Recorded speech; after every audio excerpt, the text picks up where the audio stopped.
Bonjour à tous, le point final de « Demain nous appartient ». Notre actualité du jour portera sur « Demain nous appartient ». Spoiler, Étienne a-t-il tué Langlois? La police a été arrêtée et a enquêté.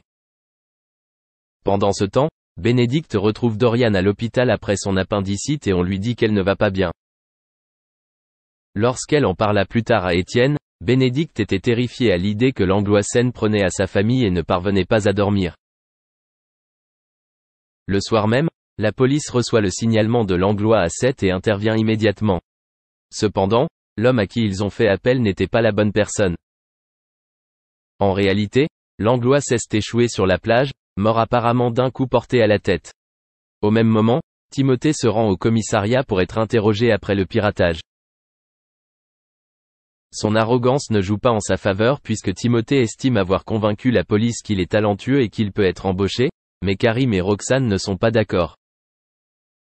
Cependant, lorsque Roxane en discute avec Georges, cette possibilité devient un peu plus concrète grâce aux arguments de Manon. Adeline a enfin rendez-vous avec Marianne pour trouver un éventuel emploi à l'hôpital et rencontre Benjamin à la sortie. Ce dernier semblait nostalgique mais est reparti discrètement. De son côté, Adeline peut fêter son recrutement avec Soraya et Victoire le soir car elle a décroché un emploi, intérimaire, à l'hôpital. Merci d'avoir regardé et à la prochaine vidéo. N'oubliez pas de vous abonner à notre chaîne. En attendant, dites-nous ce que vous en pensez dans la section commentaires ci-dessous. Au revoir.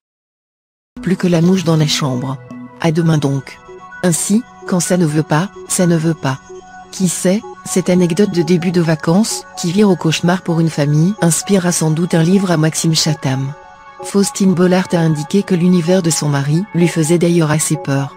Elle n'aime les histoires de polar qui sont toujours assez sombres. Les deux amoureux se sont rencontrés pour la première fois sur le plateau d'une émission de radio. Faustine, née en 1979, prend le nom de sa mère, Bollaert, quand elle termine ses études à l'ISPA de Paris et devient journaliste.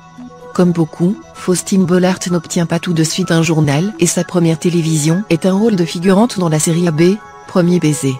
Embauchée par le magazine Télé 7 jours, elle doit faire ses preuves et on lui réclame de rentrer dans Loft Story 2, mission réussie, elle fait partie des 20 candidats sélectionnés avant d'être finalement démasquée.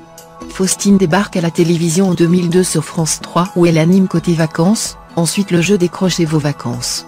De 2006 à 2010, elle s'occupe d'une chronique dans le programme Vivement Dimanche Prochain avec Michel Drucker.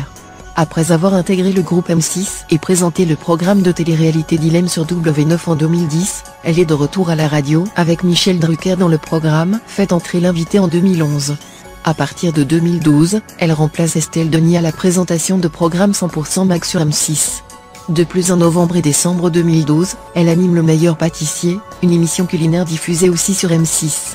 En 2014, M6 lui confie les rênes, avec Guillaume Play, du télécrochet Rising Star. Mais cela se révèle un échec. Côté sentimental, Faustine Bollaert est comblée, car elle est mariée à l'écrivain